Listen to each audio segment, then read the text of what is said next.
Our first game type is going to be Combine Hardpoint for game number 1. This is set to be just a ridiculous matchup here. Now, Combine is set in the remote Egyptian Sahara. This vertical farming and sustainability research facility pays fast and frantic with tight interiors, an open middle, and a dangerous flank path. I think this is going to be an absolute battle. We've had some really back and forth games throughout the past couple days. Right, the middle of the map gets crazy, and you're able to win those gun engagements with assault rifles from base to base. It's got a wall, you can actually wall run to the opposing team's base, and then that far side of the map has that wall running spot all the way on the opposing side. So that is a good flanking area to get to the opponent's base. Then you're going to have the other side, it's going to have just a rocky area where you're going to have to win some close quarter gun engagements. And what I love about this map is viable for SMG players and assault rifle players, right? The SMGs can go on the flanks, play close quarters on the outside, and then the ARs can dominate the middle. Yep, it's certainly going to provide a good variety. Now, we talked about bans and protects and how influential they're going to be on the game. Let's kick it off. This is going to be the first glimpse here of the live ban protect system. Yeah, so Tommy and Sensor are both going to go at the same time here, and it's pretty much a race. So you see Sensor, he's going to ban that thermal sight, and Tommy, he's going to go for the UAV. So both those players are going to go down to the next two players in line. Yep, we'll keep ripping through here, see what players are trying to eliminate. It was really awesome just watching through the course of that first day how dynamically it changed game by game as players started to adapt to each other's playstyles. Right, because players started to ban, the guns that the other players were good with. And then it saw, game to game, game mode to game mode really changed. See Gotaga, he's going to go to protect that M8A7 favorite of everyone from Black Ops 2. We've seen that M8 used so much, and not surprised that's the first one protected. You'll see Flex going to be banning the mothership, and then Kiwi will protect that Man of War. That's for his teammate, though. That's for his teammate, that's for Buzzo, 100%. Yeah. Buzzo has been ripping with that Man of War. Here's where, the strategy comes into it. Buzzo has that last ban. He's not going to be able to really, Merc would have probably banned the Man of War right there. That's been Buzzo's go-to. He ends up getting rid of 6th Sense, and then Buzzo gets rid of C4 at the end, and now we have the specialist draft Maven. Yep, this is huge. Now, we've seen a lot of different game types. We've seen how these players have adapted again over the course of the past couple days. These picks are going to start to come in. You're going to see Annihilator coming in as first pick for Sensor and Tommy. Tell me a little bit about that specialist class. Yeah, so the Annihilator is that massive high-caliber revolver with penetration rounds. You're going to see players try and pick up lots of kills on the outside. You're going to see TP go with Ruin Overdrive. You expect that out of a lot of the OBJ players. Lets you to move fast around the map. Gotaga going for that Outrider Sparrow. It's going to be nice to have that bow be able to we haven't seen it used a ton. We'll see if it can be used to effect in this hard point. And then Rejack, you'll see that coming in on both teams. Tell me a little bit about Rejack, Matt. So Rejack, when you die, allows you to come right back to life. There's a smoke around it. It's great for players that want to hold down positions and then they want to get a second chance of it, right? You have to use it at the right time or else it's not going to be as effective. You see the last two players, it's going to be a Prophet Tempest from Merc, and then Buzzo going to go with that Reaper Psychosis. That's one that we've seen a lot of players do some nice stuff with. Oh, yeah, the Psychosis, you're going to have those holograms. We've seen them use the drones. Able to, defensively, we've seen it offensively and hardpoint specifically. You'll have people set up in the hardpoint. You're trying to bust in. You send out the holograms, provide a bit of a distraction, then you're able to fly in with the sub, fly in with the AR, make a big play on the hardpoint. It's been phenomenal for me to see just how quickly, I know it's too early to develop. Innovating how they've been using this stuff, right? The first day we saw them just kind of basically using them, just randomly whenever they got them. Now you're seeing them time when they use these specialist abilities really coming up clutch. We've seen a few times where that Rejack has come in, saved a team from losing those spawns, and then we've seen something where the Prophet Tempest it's able to just jump into a hill, clear, weaken 2 or 3 opponents. So it's going to be interesting game to game how this is going to change. And you'll see here the one bit we didn't talk about. You get to edit your class and score streaks before we hop into the action. Obviously, with how much more diverse this game's going to be, how much more you have to be familiar with different weapons, different score streaks. Before each game, you're going to have a chance to edit your class, get everything set to go. As soon as players ready up, we'll be ready to hop in. Again, game 1 is going to be Hardpoint on Combine. I cannot wait to get the action, Matt. And as a team, you're really going to have to work together to pick, what are we going to ban? What are we going to protect? What order we're going to do it in? And then, as we said before, it's a race. So those first 2 players are trying to ban and protect the same thing. It's to whoever gets there first. All right, game 1, Team Kiwi going up against Team TP. All right, I know this isn't the finals of a tournament, but I still need a prediction out of Matt. Who you picking in this one? Team TP is pretty strong. I'm going to be looking to see how Buzzo, though, plays for Team Kiwi. He's got that Reaper Psychosis. With the assault rifle, you imagine they protected the Man of War. He's going to have that in his hands. Going to be interesting to see how he's going to play. Well, speaking of what you talked about, Buzzo, I'm going to kick things off with him as we're getting ready to hop into the action. What's bound to be an amazing game 1. Yeah, and you're going to see them fight over this middle hard point. It's going to be right in the center of the map. Going to be teams fighting from all over the place. You're going to see teams going all the way up to that top side. You're going to see that green arrow try and get to the other side of the map for that flank. And then on the left-hand side, you're going to see players try and win those close quarter engagements and then just slide out and take that middle hard point. Yep, you can see via the X-ray. Obviously, that is just for you viewers at home, and us casters able to get vision on where the pushes are coming for. Buzzo is going to be taken out after he started out 2-0. Going to switch over to Team TP. Tommy also 2-0. He's set up in the hard point right now, trying to get as much time as he can for his team. Out to an early lead here. Now, one thing I want to touch on as we're early into the game, we have a little bit of time to talk here. This has been a great addition. You have the ability here now on the controller. Widget, yeah. You pull up the widget here for each player. You can go through, you'll see at the bottom middle of the screen here, but you can see Psychosis. He has the Man of War. You can go through all the perks, see everything that they have on their class, able to pop it right back out. It's incredible here for us and for you at home to see what's going on in the action. It's such a great little graphic end feature in the Codcaster mode. I mean, makes it so easy for the broadcast. It just looks great and professional. And you see Buzzo on a 5 streak now, has that Psychosis ability. It'll be interesting to see when he decides to use that. He's getting close to his streaks as well, Maven, so he's going to try and set up for this next hill, regen some health, try and get those streaks. As we remember back to Black Ops 2 competitive play, how large were score streaks? Huge. It just completely changes the game. It's amazing to have them here in Black Ops 3, as we'll see Buzzo so close to streaks, and now he's going to have it set up.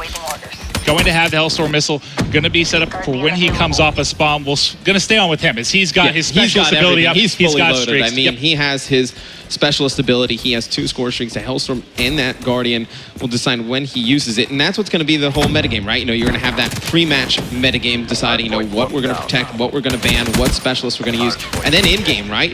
When to use score streaks is such a large part of Black Ops 2. Now it's when to use your score streaks and specialist abilities, because those special abilities can change around the game, right? This hard point's so close. Let's say there was a ruin with the gravity spikes. He was able to just jump in there, clear a hard point out like that. You wouldn't want to waste that. You see, that is going to be the Nomad using his rejack ability to come back to life right there. Yeah, I'm going to keep eyes on with Tommy real quick, just because he's 9-6. He has the Annihilator in his pocket when he's ready to use that. We've seen that be used very effectively in different game modes. There it is. There's the one-shot kill. Can he get a second? Able to pick it up as he's heating up with the Annihilator. You see, he's got 5 shots left in that. They've got a 23-point advantage here, and Tommy's starting to roll. And we've seen some players do some great things with the Annihilator. He absolutely destroys Gotaga there. And they're just able to push out those spawns and really just lock it down for the team. I mean, how huge on a hardpoint, Maven, is when your team gets control, you're able to push out, take 2-3 players out from the next wave of the opponent. It's able to buy your team 20-30 seconds on the hill. Well, we had Kiwi in the hill. He's 11-9, going to end up dropping here. They're trailing big time. We've seen some great comebacks in this game already as we've been watching just the action again over the past couple days. We already see Sensor here. He's going to push forward with the Kuda. Not able to win that gunfight. He is going to end up dropping. They're starting to mount the comeback right now for Team Kiwi. And I got to go back to Buzzo, though. He hasn't even used his streak set. He's still holding on to the specialist. I'm going to keep going back to him just so you at home can get an eye of when he's going to start to put these into effect. Yeah, you definitely want to see his Psychosis come into effect. It's going to be awesome. So you see that Nomad ability, that rejack coming into effect again. He had no idea where that player was going to come up and go once he's out of that smoke. And see, Buzzo gets taken out by that guy, but it's all timing on when to use these, Maven. You see Buzzo just waiting for the perfect opportunity to do so, because his team is still pretty close in the game, right? There's no reason to panic right now. Still 6 minutes, 20 seconds to go. You're going to expect him to hold on to it when it's really, in a clutch situation. And TP right now, on the side of Team TP, starting to pull away a bit here. 40-point advantage. I'm going to stay with him through the respawn. He's 16-11. You can see he has his specialist ability locked and loaded as well. Beginning to heat up here. Starting to really pull away. Excellent job from his side thus far. The specialist abilities are going to change from player to player. You see the overdrive is going to be activated by TP. He's going to get that fast player movement cross map. You're going to see OBJ players in lots of, objective-based game modes obviously use this, and as he's using that Kuda probably the favorite of the SMGs from the players thus far. Yeah, you can see how fast he was able to get into the action, get back to that hard point, pick up the 2-piece there with the sub. Great stuff from TP, and they're completely in control of this game right now. Look back to Black Ops 2, right, for competitive games. There was the OBJ players, the anchors. Now, with the specialist abilities, you're going to have different, anchors, and OBJ players play differently. Like an anchor, for instance, would probably use the Outrider Sparrow, the compound bow, able to just stay at range and pick players off. Maybe they use the Annihilator pistol, able to pick up some easy kills on the rotation, or even, you could say you can use the combat focus, earn more towards score streaks. While it's activated, rack them up. And here's you see the compound bow come into effect. Sorry, Sensor, going to stick that one in your back. He's going to tag him up, just trying to pick one up, gets hit markers, and in comes the Sparrow kill for Gotaga as he's able to take out Merc. It's such an awesome animation when he hits him with the bow. It's just awesome. Watch the players fly back. You see Tommy with that Annihilator pistol yet again, picking up another one. He has been so good on when to use that. No, he's done a great job knowing when the players are coming off spawn and from where, and then using that specialist ability, able to pick up 2-3 kills for his team. And Buzzo pushing in, still has the Hellstorm, still has his specialist to work with as well. He's got 3 players in front, getting pushed, not able to clean it up. You can see we've got like 5:45 on the clock right now, and this one just continues to pull away here. Yeah, and you see Flexi with the Kuda, going to be playing pretty OBJ-minded near the hill. He's going to have one player use that reflex ability outside. Now they're just going to watch this side door. Hardpoint is such a great game mode, Maven. You know, for the people new at home, why don't you explain what Hardpoint is? I mean, for Hardpoint, we're going to be playing to a max of 250. Obviously, this is going to be rotating basically on a 60-second timer as they're going to look to control, you know, you can call it the hill. Basically, you're trying to lock down this area, and so far, it's been Team TP just completely controlling, and that's really on the back of TP and Tommy. You can see Tommy doing it objectively. He's been doing it in the slaying department as well. Who's really been jumping out for you on both these sides, Matt? Oh, you know, Tommy, he's been so smart with the way he's used his abilities. You know, Merc, he's macking it, right? I mean, he's got that Tempest. He's going to be able to use that in case they get the hill, right? So it's going to be something that you can charge up, fires a little bit of electricity, shocking targets, chaining to nearby enemies. So let's say there's a hard point where the opposing team has 2-3 players in it. He can charge it up, hit one, jumps from player to player, gets them weak. Opportunity for his teammates with the SMGs to push in. Yeah, and I want to get back to Merc in just a second because he has the Hellstorm to work with as well. We came on the tail end of his Lightning Strike.